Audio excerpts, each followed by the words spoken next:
1914. Les Américains souhaitent rester neutres et ne pas prendre part au conflit qui déchire l'Europe, même s'ils condamnent la politique allemande. 1915. La Grande Guerre se déroule sous les eaux. Les sous-marins allemands s'en prennent aux navires de commerce qui tentent de franchir l'Atlantique. Ainsi, les U-boats coulent le Lusitania, un paquebot anglais transportant 1200 passagers, des innocents. 1916. Le dépôt de munitions de Black Tom Island à Jersey City est détruit par des agents secrets allemands pour empêcher les USA de vendre des armes et des munitions aux Alliés. Une déflagration qui brise des vitres sur 40 km et endommage à jamais la Statue de la Liberté. La même année, un courrier intercepté par les services secrets dévoile un complot mené par les Allemands contre les États-Unis.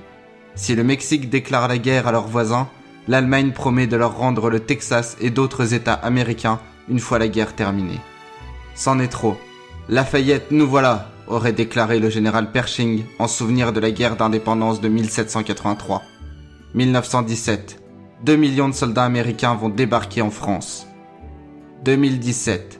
Le 79e Memory Group installe un camp américain à Gondrecourt-le-Château. L'occasion de se souvenir 100 ans après.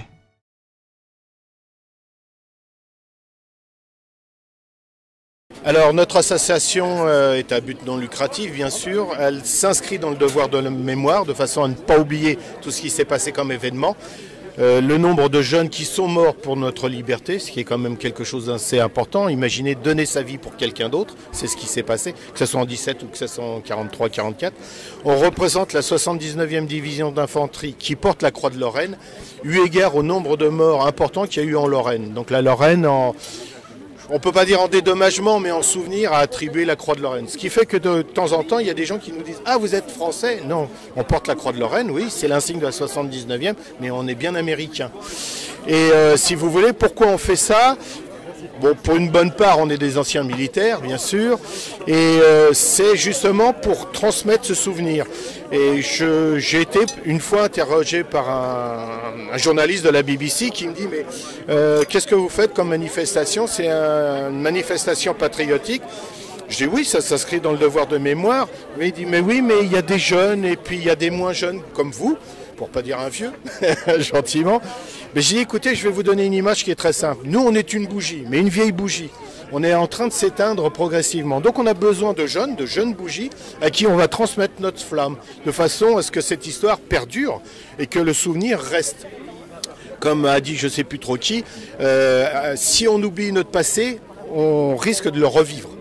Hein, donc c'est hyper important de savoir qu'il y a eu toutes ces choses-là et je suis surpris quelquefois de discuter avec des Américains qui pensent qu'on ne fait rien, qu'on a oublié. Je dis, venez en Normandie, vous allez voir que c'est encore une grande fête, le débarquement, et qu'on a différentes associations comme ça, comme la nôtre, mais il y en a plein d'autres en France maintenant, qui perpétuent ce devoir de mémoire sur ce qui s'est passé. Et l'intéressant de la chose, c'est qu'au départ, moi j'ai commencé en 94, et je me disais, on est des vieux cons en train de jouer aux soldats, et on a de plus en plus de jeunes qui nous rejoignent. Donc ça fait plaisir, parce que ça montre que quelque part, tout le monde n'est pas devant sa Game Boy ou devant sa PlayStation. Il s'intéresse à monter un camp, à vivre, puisqu'on couche sous la tente, on vit comme ils vivaient à l'époque. Et cette chose-là est importante. Alors, de temps en temps, on nous demande de faire de l'allemand, de temps en temps, on nous demande de faire du 43-44 américain. Et puis là, c'est les commémorations du bicentenaire de la fin de la guerre 14-18. Donc on est là, on a été invité par la commune parce qu'a priori, il n'y a pas d'autre unité constituée américaine 1917. On serait les seuls représentatifs. Enfin ça vient quand même de la bouche du général qui s'occupe des fêtes du bicentenaire pour toute la France. Donc s'il nous a dit ça, il doit y avoir une part de vérité, il faut être honnête. Et c'est vrai que, comme vous avez pu le voir dans les décos, je ne sais pas si vous avez regardé le côté cuisine à côté, là ça vaut le coup d'être vu, notre hôpital de campagne, on s'échine à être le plus vraisemblable possible. Alors quand quelqu'un nous croise et nous dit ils sont chouettes vos costumes, ça nous met en boule, il faut être honnête. Ce ne sont pas des costumes, ce sont des reproductions éventuellement d'uniformes, parce que monter un camp avec des uniformes d'époque, ça coûte très cher. Et puis bon, ça a mal vieilli, hein, bien évidemment. Donc c'est de la reproduction, mais à l'identique. C'est ce devoir de mémoire, ce mot devoir, enfin ces deux mots, devoir de mémoire, qui sont importants et qu'on doit marteler, parce qu'on oublie, on n'y pense plus, on se dit oui c'est fini. Vous savez la fameuse phrase « plus jamais ça ». Combien de fois on l'a entendu « plus jamais ça ». Chaque fois qu'il y a quelque chose, « ah plus jamais ça, ah plus jamais ça ». Et le plus jamais ça, il revient. Donc marteler cette histoire, marteler le sacrifice humain, c'est pas un vain mot, sacrifice humain. Sacrifice humain pour des jeunes qui sont partis en disant les Français on ne sait pas qui c'est, ils sont partis quand même, hein, ils sont venus. Et il n'y a pas que les Américains, hein, il y a des tas de nations, il y a les Russes qui se sont mis avec nous, il y a les Anglais, il y a les Canadiens, il y a les Belges, il y a des Polonais, il y a pas mal de gens qui ont contribué à ces guerres. Ils étaient visiblement tous animés de la même foi en disant le leitmotiv c'est liberté, la liberté pour eux, la liberté pour nous, sortir de ce cauchemar. Donc on ne peut pas être insensible à ça, surtout quand on est, quand on est dedans, bien évidemment. Parce que sinon ça deviendrait du cinéma et là ça serait triste, ça serait vraiment triste. Je dois reconnaître qu'Internet est une source inépuisable à condition de savoir maîtriser Internet, parce qu'il y a à boire et à manger, il faut être honnête là-dessus. Des documents, on arrive par l'intermédiaire de sites comme eBay, sans vouloir faire de publicité, mais à trouver des documents d'époque, des photos. Tenez, il y a une personne qui est venue en disant j'ai des photos, je ne sais pas quoi en faire. Regardez cette photo par exemple. Qu'est-ce qu'on voit sur la photo? On voit des Américains, on voit des Français. C'est comme ça qu'on récupère des informations et on a visité le petit musée qui a été monté là-haut, qui est nickel, il est vraiment très bien. Et comme j'ai dit à Marc, notre président, j'ai dit écoute, on est raccord, on n'a pas honte à avoir. La seule question qu'on se posait, c'était nos tentes. C'est des small walls qui étaient utilisés en 43-44. Bon, on s'est dit, est-ce que c'est raccord? Oui, en fait, c'est raccord, parce qu'ils avaient des tentes comme ça. Il faut savoir que les Américains, quand ils sont arrivés, ils sortaient de la guerre. Enfin, ils sortaient à 1800 et des broquilles. Hein. Ils sortaient de la guerre de sécession. C'était le dernier combat qu'ils avaient fait, fratricide de surcroît, où c'était plus des champs de bataille ouverts, où on s'affrontait à coups de sabre et puis de boulets de canon. Là, ils arrivent là, ils découvrent les tranchées, ils découvrent le gagne-terrain, puisqu'en fait, c'est du gagne-terrain, la prise de tranchées.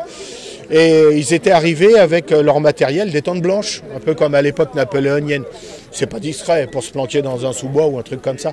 Donc on a vu une photo où on voit un Américain dans le costume où on est, devant une small wall. Alors j'ai dit à Marc Husson, j'ai dit toi, on est raccord. C'est le seul point qui était un peu litigieux. On est raccord, ils avaient déjà des small walls. Donc c'est comme ça au fur et à mesure qu'on pêche à droite à gauche. Alors entre camarades, là on a été invité récemment, c'était à Sully-sur-Loire, oui Sully-sur-Loire on l'a fait, mais à Saumur, le carrousel de Saumur. 165 ans, 167 ans qui font ça. On est invité par ces gens-là, par des militaires qui, on ne peut pas dire spécialement que le militaire va apprécier le décorum de gens comme nous. Le vrai militaire, si en fait. Et on a participé à cet événement-là. On a monté un camp, on a fait des présentations, on a reçu des félicitations. Le colonel qui s'occupait de tout ça nous a dit « Messieurs, chapeau, vous savez marcher au pas, vous savez marcher maniement d'armes, vous avez un camp parfait, des tenues parfaites. » Bon, quand un militaire de carrière vous dit ça, on dit « Bon, ça va, on ne doit pas être si mal que ça. » Et donc, au fur et à mesure, comme ça, on rencontre d'autres clubs, puisqu'il y avait des clubs qui faisaient les Français. Et puis, tiens, si vous voulez ça, il faut aller chercher dans tel truc, il y a tel bouquin à tel endroit. Et c'est comme ça qu'on finit par grappiller toutes ces choses-là. Là, il y a un monsieur qui gentiment est venu en nous disant, ça vous intéresse? C'est des piquets en forme de queue de cochon que les Allemands avaient et qui servaient à tendre les fils de fer barbelé. Bon, il est venu, nous en a donné 5. Il aurait pu dire, bon les gars, ça vous intéresse, j'ai un truc à vendre? Non, parce que ça, je peux vous dire que sur Internet, il n'y en a pas, on a du mal à en trouver. Gentiment, il nous l'a donné. Bon, c'est super, c'est avec des gens comme ça qu'on avance, qu'on progresse. C'était en Normandie, à La Fontaine-Henri, un petit village normand qui a été libéré par un régiment canadien-français, régiment de la Chaudière. Et une double anecdote, une triste, une moins triste. le maire avait prévu des médailles pour tout le monde. Donc il y avait un quart d'anciens combattants qui étaient venus et il était là, il appelait les noms. Alors je vais vous dire n'importe quoi, Charles Durand, puis on entendait un grand silence, puis des gens qui attendaient là, devant l'estrade du maire, on entendait « He's gone, il est mort, il est mort ». 50% des gens qui l'attendaient étaient morts. Bon, alors, un peu dommage, manque de renseignements de la part de la mairie. Ça a été le moment noir de la cérémonie. Et après, bon, on a organisé une soupe à l'oignon, on a fait des tours en Dodge, en JMSC et tout ça.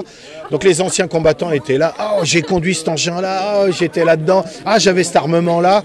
Et à un moment donné, il y a un vétéran qui arrive et il me prend comme ça, en pleurant. Et puis ça m'émeut encore, toujours cette histoire-là. Il me dit merci, thank you very much, merci. Je lui dis merci de quoi? Vous inversez vos rôles. Je dis c'est nous qui vous disons merci. Ça c'est des moments, vous voyez, très fort. Ouais, très fort.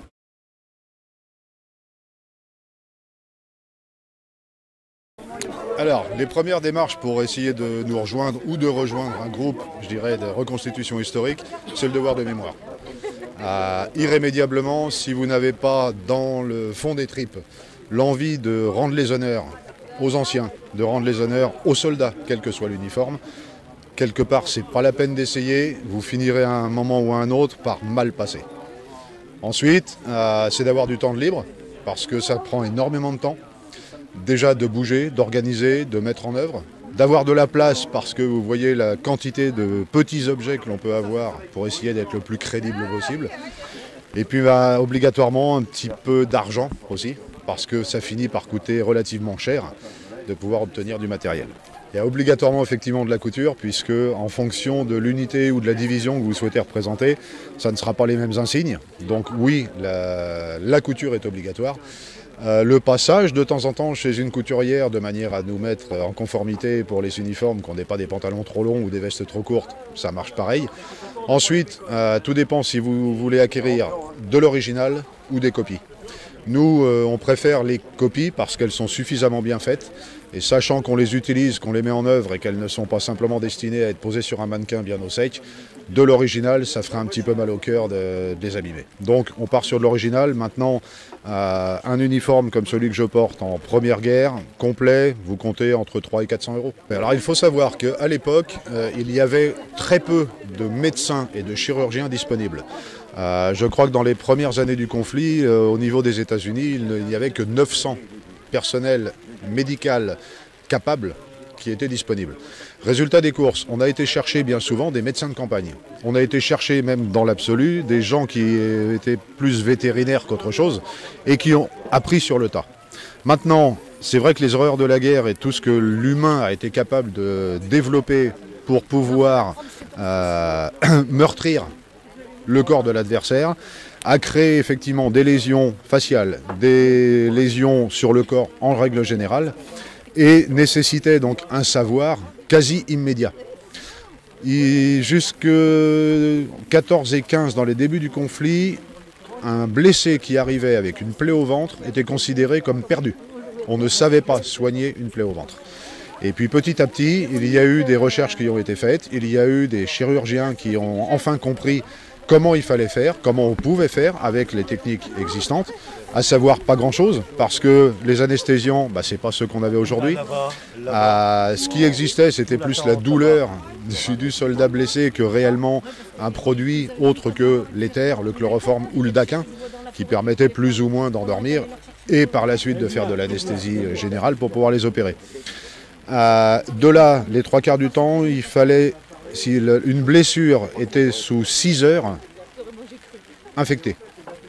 Donc plus l'intervention était rapide, plus le soldat avait une chance de s'en sortir, avec de toute façon des membres en moins les 3/4 du temps, mais au moins sans infection. Ce qui fait que les évolutions ont été rapides grâce à des gens comme Pasteur, grâce à des gens comme Collet et Daquin, qui ont développé assez rapidement des produits permettant de soigner au mieux et au plus vite.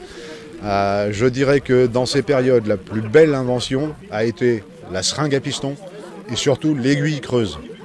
Là, ça a créé une évolution assez rapide de ce qui aura permis la transfusion, puisque le groupe sanguin existait, était déjà connu à partir de 1900. Le Rhésus, lui, n'est arrivé qu'après-guerre. Mais ces technologies-là, pour être rapides, la seringue à piston et les différents produits qui ont été trouvés grâce aux professeurs de l'époque. Pas réellement des incapacités de pouvoir les toucher, c'est plus ne pas savoir comment faire rapidement pour corriger ou arrêter ou réparer, entre guillemets, un individu.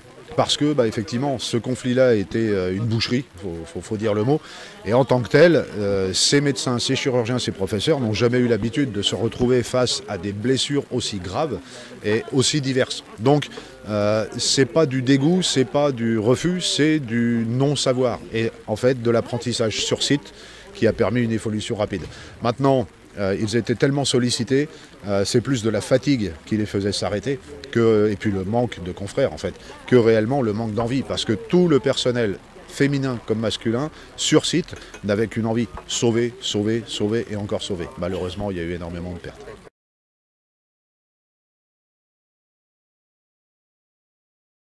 Alors, on va dire qu'on a rejoint, on est une bande de copains qu'on connaît depuis des années. On a commencé par la Seconde Guerre mondiale, j'ai commencé ça avec mon grand-père. Et puis c'est une bande de copains que je connais depuis plus de 10 ans. Et puis on s'est dit, pourquoi pas monter notre groupe. Donc on a monté le 79e Memory Group, car c'est une unité qui a fait la libération 1944 de notre secteur, tout simplement. On a agrémenté ça par la première guerre, parce qu'on avait marre d'arriver au 11 novembre en Seconde Guerre. Vu que notre unité à la Croix-de-Lorraine, grâce au combat qu'ils ont mené en Argonne en 1918, on s'est dit on va monter une tenue première guerre. Mais c'est à la base, c'est parce que c'est une bande de copains et on est tous passionnés par l'histoire et la Seconde Guerre et maintenant la première. Ce que l'on porte, veste, pantalon, les bandes motières, on pouvait également avoir des guêtres, les chaussures. Sur cette tenue avec le chapeau, c'est de la reproduction. L'original, on n'irait pas le sortir. En revanche, tout ce qui est équipement sur moi est original. C'est daté 1918 ou 1917. L'armement est de 1916 et un Enfield. Voilà. On essaye, tout dépend des moyens, d'avoir le plus d'original possible si on peut. Et après on essaye d'avoir un médic, un grenadier. On essaye de tous être un peu différents et à chaque fois monter un groupe d'infanterie. Je suis vraiment infanterie. Le grade de sergent, par exemple, on a le chevron du blessé. On peut avoir également le chevron comme les overseas, donc c'est un chevron noir avec une barre pour l'équivalent de 6 mois de bataille. Voilà. Là, c'est un équipement donc avec un avro-sac 1910 qui est un peu différent de 1928 en Seconde Guerre. Avec donc on a ici qui descend bien bas le triangle qui permet d'accrocher la toile de tente avec à l'intérieur une couverture, 5 sardines, un cordeau et un mât. Donc c'est une demi-toile de tente, il faut 2 soldats pour faire une toile de tente. Après voilà, ce sont un ceinturon 1910 armé de poches pour les cartouches du Springfield ou par exemple là on a chargé en bois. Une pochette de soins complet d'origine, une gourde, on peut rajouter un bolo, on peut rajouter un masque à gaz. Voilà, il y a beaucoup d'équipements, on va dire, pour telle ou telle personne. À la base, ce fusil, c'est un fusil Lee Enfield 1916 numéro 1 MK3. Les Américains n'avaient pas beaucoup d'armes, on va dire, américaines en première guerre, donc ils avaient l'US-17. Peu de 1903 qui est très performant, donc les snipers ont utilisé le 1903 qui est une arme très puissante avec un calibre 303 British. Et dessus, j'ai rajouté donc une cisaille numéro 4. C'est une datée 1917, ce qui permet de couper les barbelés. Sur le campement, ici, aujourd'hui, on a des US-17. C'est l'équivalent du P-14 sous licence américaine. Des 1903, on n'en a pas, malheureusement. On a juste des fusils de drill qui sont, on va dire, juste en bois ABS. C'est du plastique ABS. C'est pour le drill, pour s'entraîner, comme les marines sont très très forts là-dedans et ça fait un peu de spectacle. Bon, dans cette association, on va dire, ce qui marque le plus, c'est la première qu'on a fait en US-17 à Sully-sur-Loire en 2015. On est arrivé, c'était le Vietnam, tellement qu'il y avait d'eau, on n'a pas pu s'installer sur l'emplacement où on était. De la pluie tout le vendredi pour monter, dans la nuit, le samedi 1 heure seulement de beau soleil. Et on a vu l'évacuation, l'exode en 40 comme devant chez nous, parce que les arbres tombaient tellement que le sol était gorgé d'eau. Pour avoir un dimanche sous la pluie, des bottes complètement dégueulasses, et puis quand on repart, au bout d'1 heure de route, un grand soleil, on est obligé d'être en t-shirt.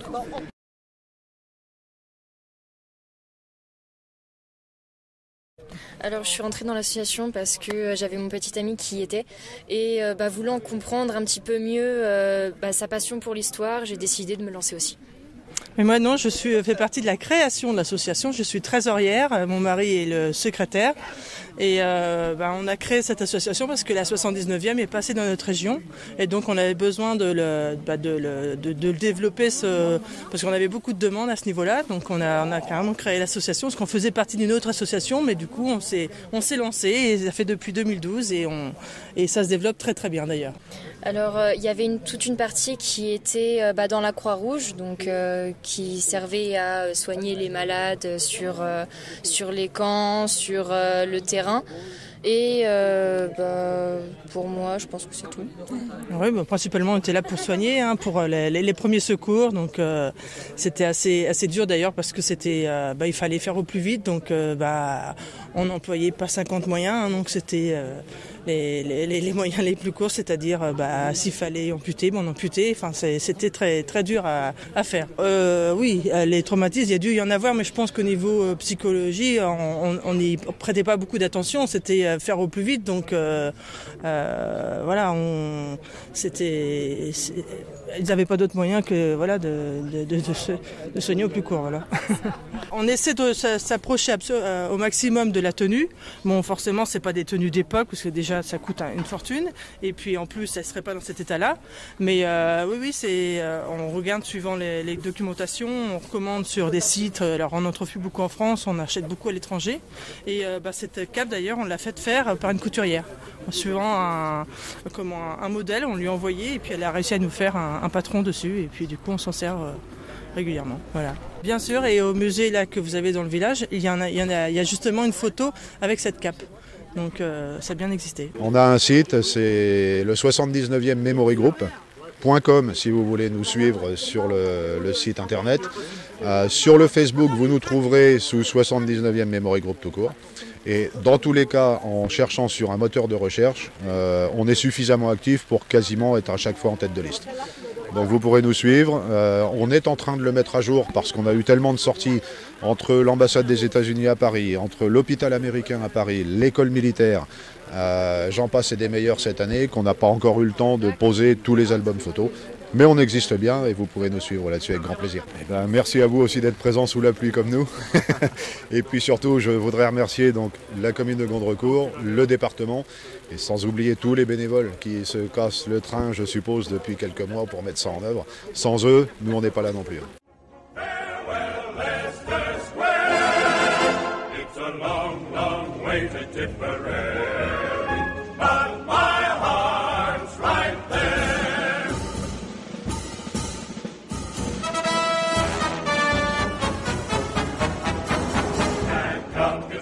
In your own